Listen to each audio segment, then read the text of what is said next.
আমি সজীব ওয়াজেদ জয় বলছি। বাংলাদেশে এখন একটি বিশৃঙ্খল পরিস্থিতি চলছে। সারা দেশে আমাদের ভাঙচুর হচ্ছে, লুটপাট হচ্ছে।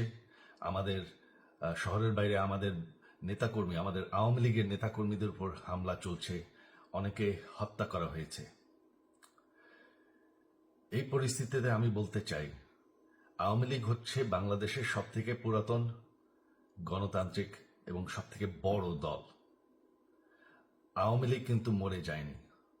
আওয়ামী লীগ এই দেশকে, বাংলাদেশকে স্বাধীন করেছে। আওয়ামী লীগকে শেষ করা সম্ভব না।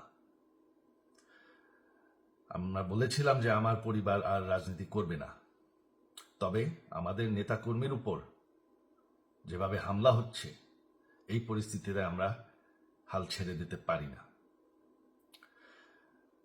বাংলাদেশে যদি গণতন্ত্র, নতুন বাংলাদেশ গড়ে তুলতে হয়, আওয়ামী লীগ ছাড়া সম্ভব না। আওয়ামী লীগ হচ্ছে সব থেকে বড় দল। আওয়ামী লীগ কোথাও যাবে না, আওয়ামী লীগ শেষ হয়ে যাবে না। আওয়ামী লীগকে শেষ করা সম্ভব না। আওয়ামী লীগের নেতাকর্মীদের আমি সবাইকে আহ্বান জানাচ্ছি যে আপনারা সাহস নিয়ে দাঁড়ান। আপনারা একা না, আমরা আছি। বঙ্গবন্ধুর পরিবার কোথাও যায়নি, আমরা আপনাদের সাথে আছি। দেশকে, আমাদের নেতাকর্মীদেরকে, আওয়ামী লীগকে রক্ষা করার জন্য যা প্রয়োজন আমরা করতে প্রস্তুত।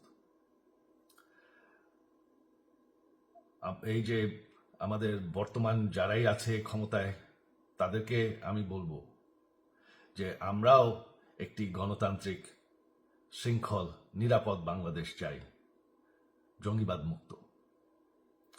তার জন্য আমরা সবার সাথে আলোচনা করতে প্রস্তুত।